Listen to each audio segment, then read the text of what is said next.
what, Sarah would be the person to really speak for it. That pipe over there. Karen and I collect the data, but it's, there's a little well over here that's, like a foot or something down. There's some exact amount.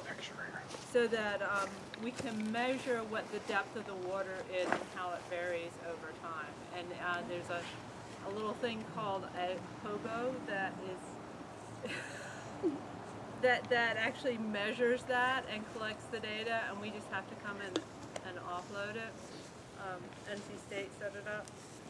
We also have another one that's under this bush over here to measure atmospheric pressure.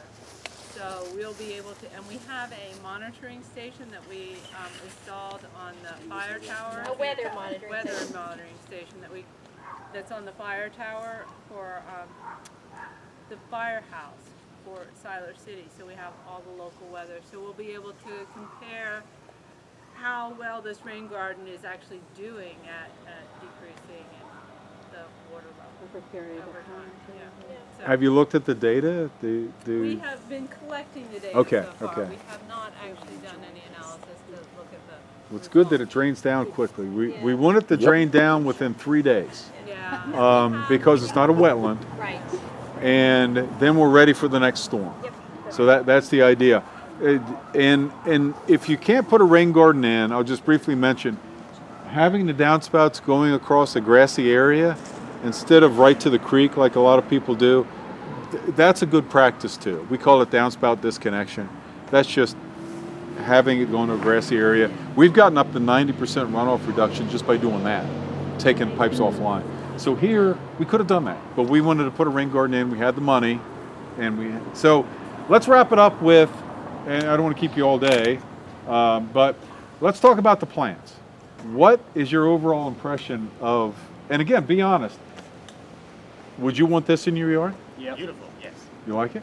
Okay, what do we have here, Karen? I know that, so we have Rush, and it looks like it's happy. It's happening. So, and we've got, of course, the butterfly, which is an invasive, but it's happy. I think there's some flowers in there. Mondo. What's Echinacea, I think there's some echinacea. Echinacea, and did we put in a hibiscus? Was there a hibiscus? I thought we did. I thought, is this it? There's mallow in there. Is that Yeah, it? yeah, the hibiscus. Yeah. There's a couple. Yeah, Oh, is that what that is? that might be. Yeah, they Yeah. got I the think beautiful those are the seed red pods. I saw. flowers. Yeah. And, I thought I saw. What is this one? that looks like a solid date. That's what it looks like. Dacia, yeah, thank you. Dacia, were these flowers yellow? Were these flowers? Yes, they were. So that's goldenrod. That's a goldenrod. Yeah, it's Okay, that's a goldenrod, goldenrod. yeah. And then I think, let me look at these.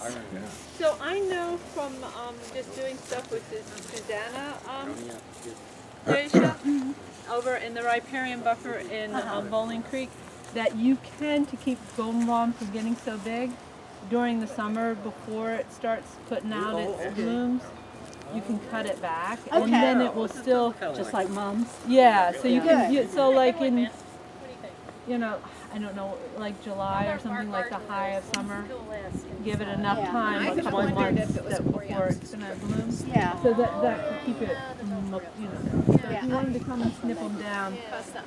Yeah, because I mean, I wouldn't snip them too far, but you don't have to let them go as far as they want. They I can am take, not happy with it right now. right. Well, So we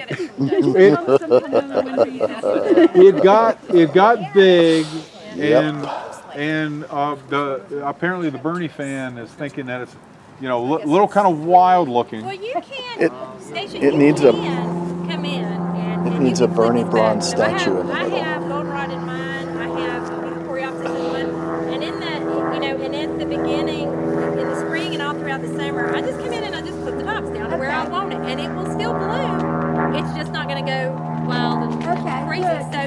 But don't clip it down to here by no means, but clip it at the height you want it. Yeah. yeah, and where it'll- there's still some leaves. Yeah, where there's still leaves, and You want to it'll you bloom. don't want Right. to You don't want Another real cool alternative would be, for example, why not just load it up with Rush? You could, We could if that's what you want. we could put about 10 Rush or Carex sedges in here in the bottom, kind of like what we did with the stream, same plants. up here may be kind of an attractive pattern of panicum or switchgrass. Maybe some muley. There's this white cloud muley that you see everywhere that people are, it's all over NC State campus, Karen. Yeah, You got this, right. you got this white cloud muley that's Right. like, pooh, like this time of year. It's It's crazy. really pretty, yeah. And- There's all kinds of things. And so you could do that or kind of trim it as you go. It's really working well and it looks happy. You can also put some cardinal flower. That Cardinal Yeah, flower? Cardinal flower, and I think I see Indian grass in there as well.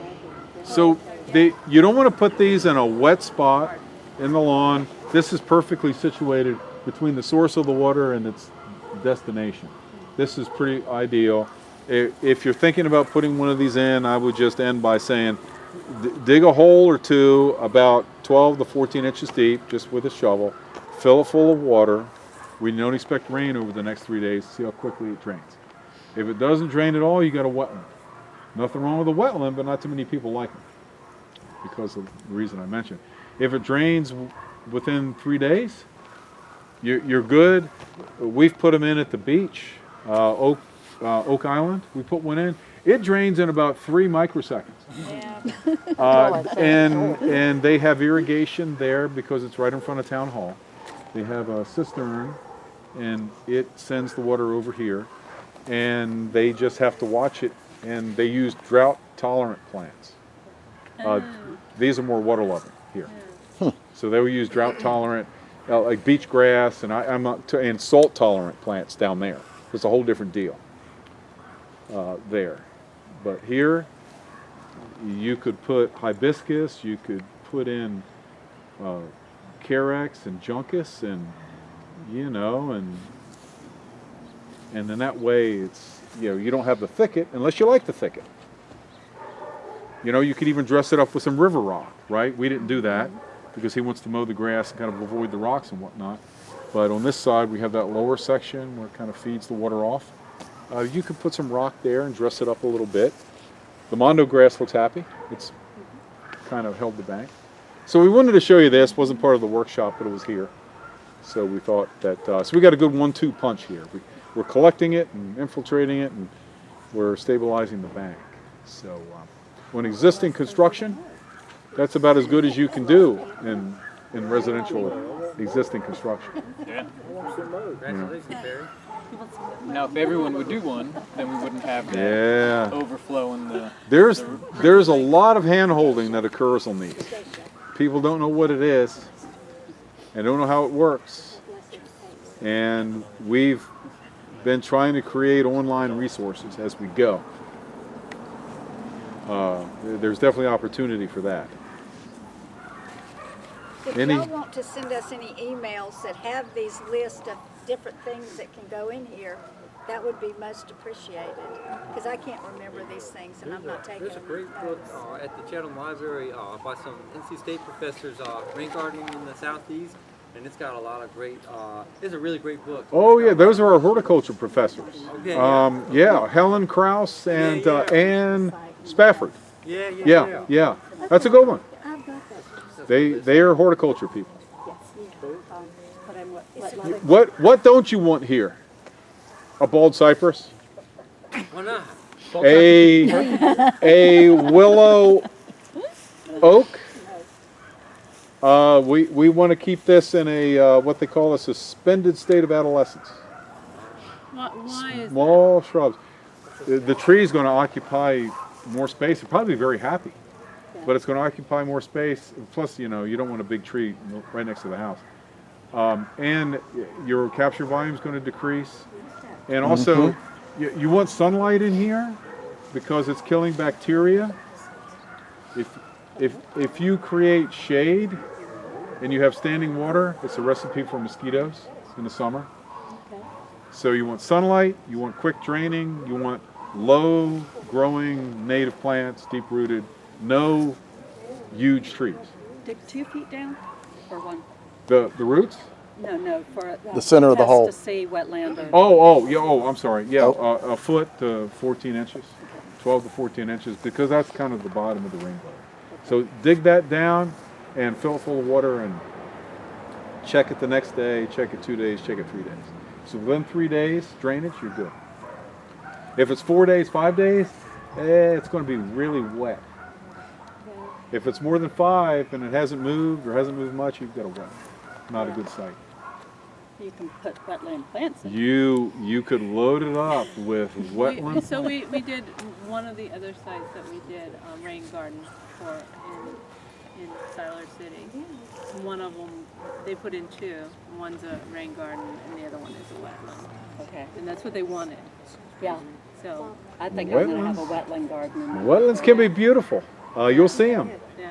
It's a staple of the stormwater control industry, but most homeowners don't want standing water in their yard. The joke's always been This for is the a first different sort of 400 sample. years of North Carolina history, we took all the wetlands out, and for the next 400, we're going to put them all back. I was going to say, no, I think the climate, for the southeast, the projections, more intense rainfall and more intense drought. So in a way, these are the gardens of the future. I mean, rain gardens. These plants that can withstand drought. You'll see in new construction, the trend is to have these built with the house. Really? And that it will be linked to the deed where the homeowner will be responsible for keeping this stormwater practice. And it'll be kind of like a bond. And if you can maintenance it or you can have a professional landscaper maintenance it. And if you don't, they will come in and fix it for you. And they'll send you to a Bernie campaign in Vermont in January. And you'll have to wear a pair of shorts and flip-flops. But at least you'll get some nice mittens. But they'll give you mittens. The mittens are free. I think you hit on earmuffs. Well, we watered it a good bit that first year, so it could get good and established. We had a hose running. We have a spigot up front. We had a hose running, and we would water it some in the afternoon. And there was the especially when we Toyota weren't getting Camry much up on rain. blocks. But, Yeah, all 4 tires I missing. don't think we watered it It had very been much like at all set on this year fire. because we had enough And rain. one door was missing. It was 5 thriving, different so- colors. At It had a first year, Bernie though, Sanders we bumper did. sticker on the Oh back my of it. One of my family members is a Bernie person. I took a picture of it. And It has never all I said was, overflowed. "This speaks volumes." Right. Yeah. It's a lot more water than you think. it is. They didn't even think it was funny. Right. It's like a lot. No sense of humor. Get a gallon. Yeah. We haven't had a hurricane. Filling it up. Yeah, it didn't pick up much In the